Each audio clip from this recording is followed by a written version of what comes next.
بسم اللہ الرحمن الرحیم۔ علم، اسی لیے تمام آسمانی صحیفوں میں علم کی قدر و منزلت پہ زور دیا گیا، اور خود نبی کریم صلی اللہ علیہ وآلہ وسلم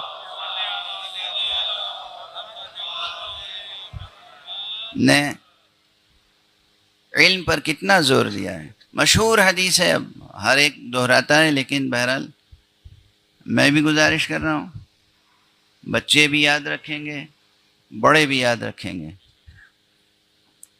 اور کچھ بھی ہو جائے، خاص طور سے بچوں سے اور جوانوں سے کچھ بھی ہو جائے، طلب علم کا عوض کوئی شے نہیں ہے۔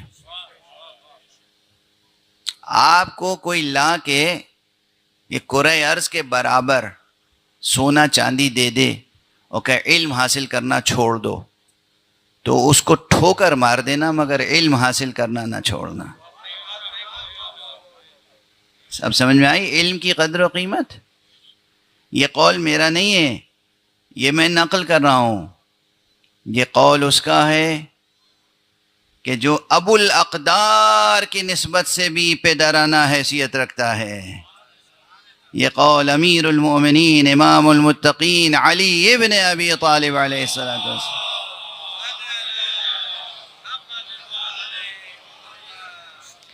آپ کا ارشاد ہے کہ طلب علم کا عوض کچھ نہیں ہے، کوئی شے طلب علم کا عوض نہیں ہو سکتی، اس کے مقابل میں نہیں ہو سکتی کہ کوئی شے کوئی دے دے، کوئی ضمانت دے دے، ارے بھئی تمہیں کیا کرو گے پڑھ لکھ کے؟ کھانے ہی کمانا تو ہے۔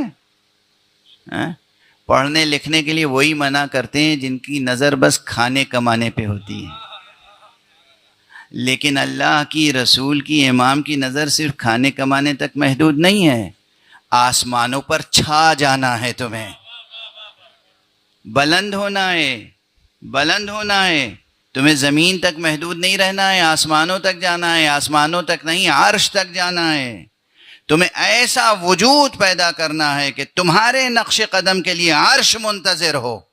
یہ شاعرانہ و خطیبانہ مبالغہ نہیں ہے، انسان کی بڑی قدر و قیمت ہے، اور اس انسان کے اندر بڑے امکانات پوشیدہ ہیں۔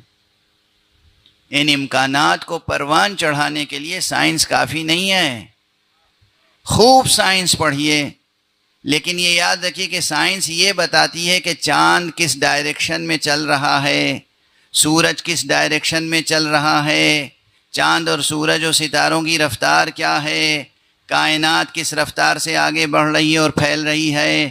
سائنس کے آگے وہ ہے جو سورج کی رفتار پلٹ دیتا ہے، چاند کو دو ٹکڑے کر دیتا ہے، اور چشم زدن پلک جھپکتے بھر میں وہ اس کائنات کو اور اس کے علاوہ نہ جانے کتنی کائناتوں کو طے کر کے منزل مقصود تک جاتا ہے اور پلٹ آتا ہے۔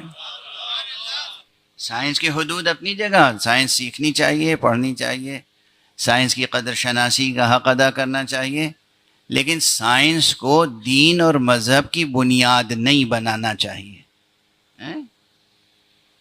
وہ جو ایک سوال آج کل ہر ذہن میں ہے، سائنس مذہب کی، دین کی بنیاد نہیں بن سکتی۔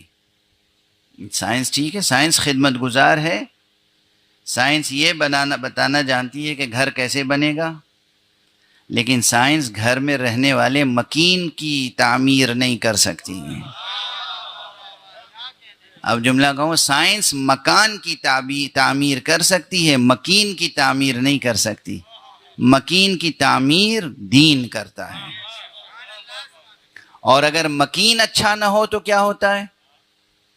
مکین اگر اچھا ہو، یعنی رہنے والا اگر وہ باذوق ہے، تربیت یافتہ ہے، تو کسی اچھے مکین کو ویرانے میں بھی چھوڑ دیجئے تو اسے گلشن بنا دے گا، اور کسی ایسے شخص کو جو اچھا مکین نہ ہو، گلشن میں اور محل میں بھی چھوڑ دیجئے تو وہ اس گلشن اور محل کو بھی ویرانہ بنا دے گا۔ یہ مکین کی تعمیر اور تربیت یہ دین اور مذہب کا کام ہے، اور وہ اصول دین کو، اس پر یقین پیدا کرنا، اس لیے لازم ہے کہ اخلاق کی جڑیں مضبوط ہوں. فروع دین پہ عمل کرنا اس لیے ضروری ہے کہ اخلاق کا تنا مضبوط ہو، اور یہ دونوں جب مضبوط ہوں گے تو پھر یقیناً شاخوں پر آنے والی کلیاں کھلیں گی، پھول کھلیں گے، اور بہار آئے گا، ثمر آئے گا، اور آپ کے شجرِ وجود کی ہر شاخ پھلوں سے لدی ہوئی ہوگی. پھر لوگ آپ کو دیکھ کے سمجھیں گے کہ جب یہ ایسے ہیں تو ان کے مولا کیسے ہوں گے.